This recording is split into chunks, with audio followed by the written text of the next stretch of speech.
Read us a question, Richard. Pick a question. Oh, excuse me. Put I your, my put your specs beans on. Question that we haven't had? Oh, it doesn't matter, does it? Oh, let's have a quick look. Well, look, I'll put one to you. Go on then. What's the funniest thing you remember ever whilst you were in Magnum? Oh, there are so many. There are so many. But there must be a top of the list.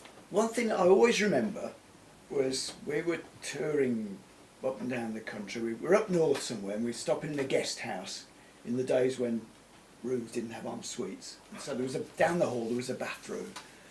And Tony had gone for a bath. We'd been drinking that 99p sherry Must stuff. have been the end of the tour then. No, it's beginning, I think. Anyway, he was in the bathroom, so after, I don't know, maybe an hour, I went and knocked on the door. He said, "What do you want?" I said, "Let me in, let me in." So eventually he waddled out with a towel round his tummy and let me in. So he said, "What do you want?" So I said, "I want to get in the bath with you." So we got in the bath with our brandy and limes, sitting in the bath, and he was up the tap end, I think, sort of, you know, sitting there. Yeah. I was up the end. We must have spent a happy hour just giggling and laughing. That's where the original. That was the original happy hour, wasn't it? It was the happy hour, the original. Is that what, did he come up with "If I Could Live Forever" at that moment? No. I think it was all come together. But so, as a sequel to that, I mean, Tony lives, 5-minute drive from me at the moment. So a couple of months ago, I went up to see him, and I thought it would be really fun to reenact that. So I knocked on his front door, and he came to the front door after about 5 minutes. He said, "Oh, what do you want?" I said, "Remember that time we were in the bath? Thought we could have another go at that." He says, and I thought he'd turn around and say, "Okay, come in, I'll make a cup of tea and then I'll run the bath." But he didn't say that at all. He slammed the door in my face and said, "Fuck off." What a surprise! I can't understand why. When was recently? Was this recently? After Kingdom of Madness started, yeah. Ah, right. I don't understand It it. was in the last couple of years then. So, Just after Christmas, wasn't it? Yes, it was, yeah. so an event never to be repeated by Apparently not. I no. think you're making it up. No, I didn't. I haven't. Well, I can remember we were playing Barrowlands. Fantastic place to play. You remember Barrowlands, don't you? Oh, I do, yeah. And once again, the intro tape starts, and Micky and I used to sneak along behind the drums and the keyboards to get into place while the intro tape was on, all in the dark. And a roadie had shined a torch for you to go. So it was Yatta, our roadie at the time. He shone the torch for me, and I stepped over what looked like the flight case, or the bottom of a flight case of a 4x12, you know, it's and I stepped over that, and there was nothing the other side of it. He sent me off the back of the stage. Oh, it sent you diagonally.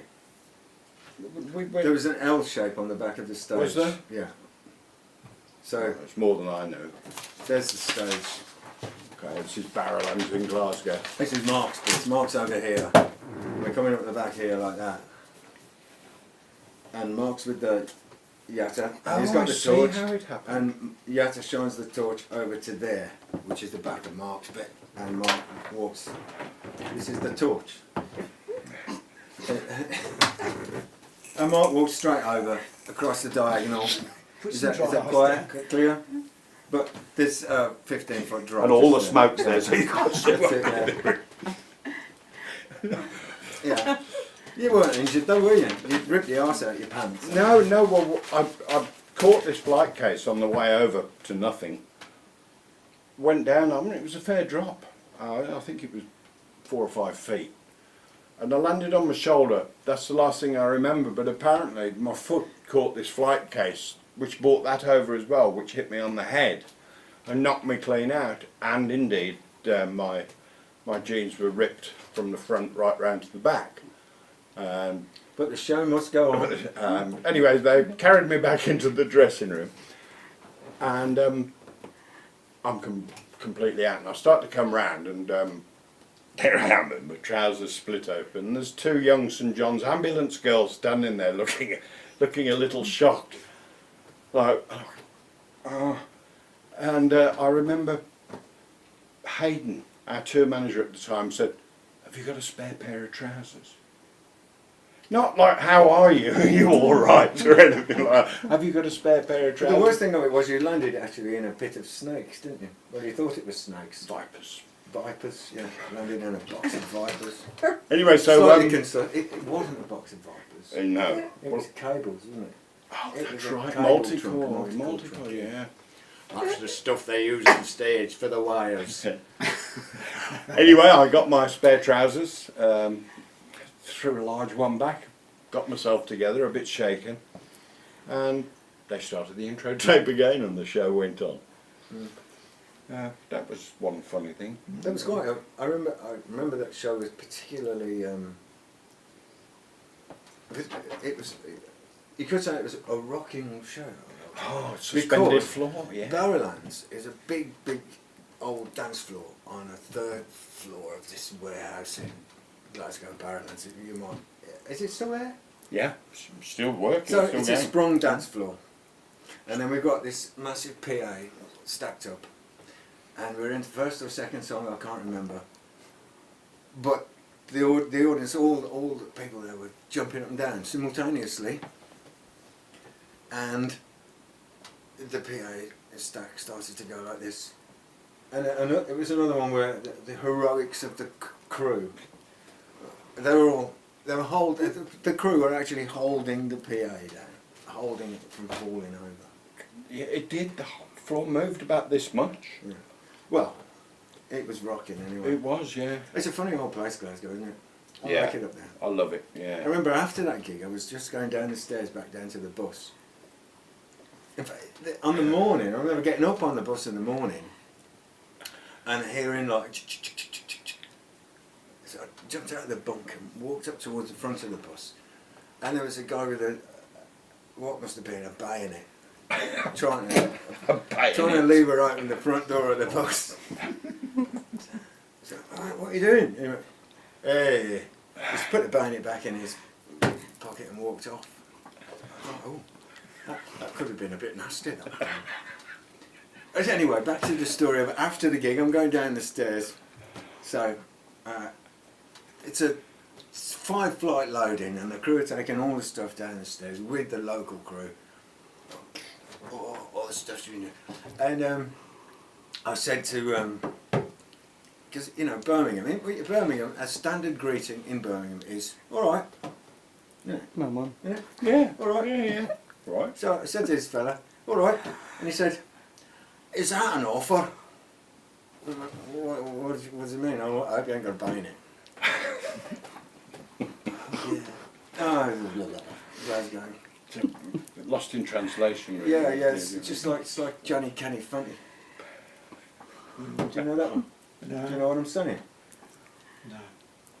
So I went up to the bar. It could have been the same gig, and I went up to the bar before the gig. Need a soft drink. So, excuse me, my good man. Could I have a glass of orange juice? And he went, "No." I said, "Do you have any orange juice?" He went, "Johnny Kenny Funny." I said, "Oh, what is it?" The penny dropped eventually. Johnny Kenny Fante. I'll slow it down for you. Johnny Kenny Fante. Johnny Kenny Fante.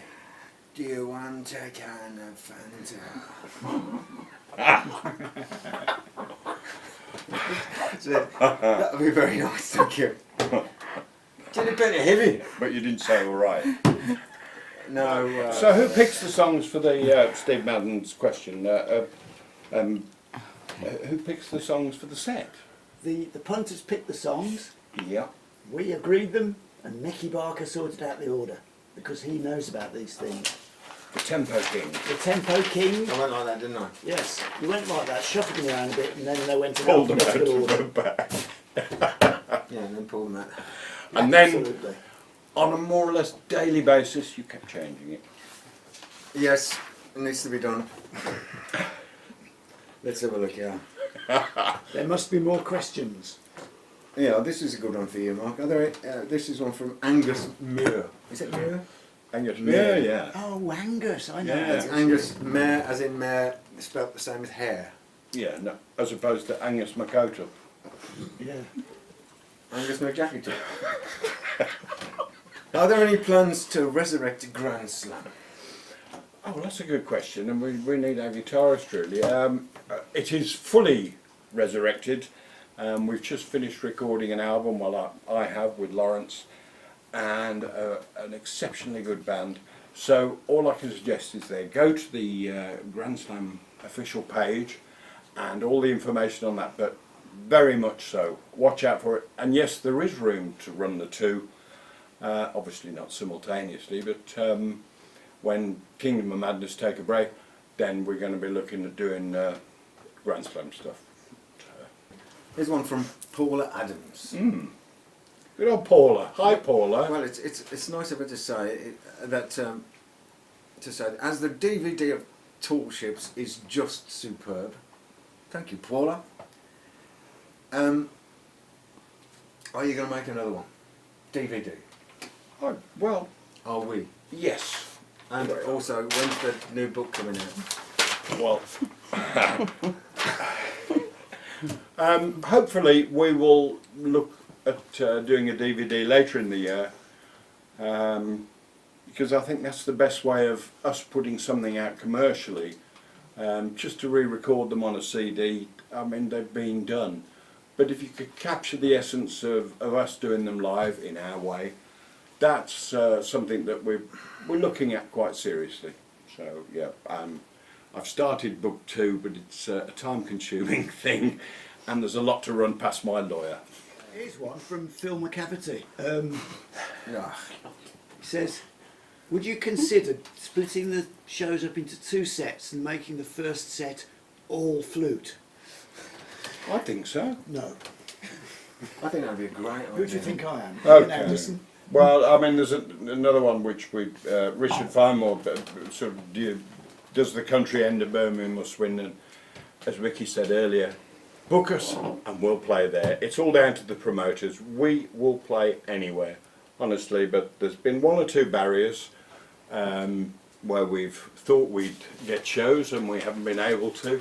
I won't go into that now, and as I say, I've got another book coming out once the lawyer okays it. Now I'll embellish upon that a little bit more maybe next year, but we're doing our best to play everywhere. We're looking at Sweden and Germany as well, amongst other places in Europe, but they're 2 prime territories that we really want to play.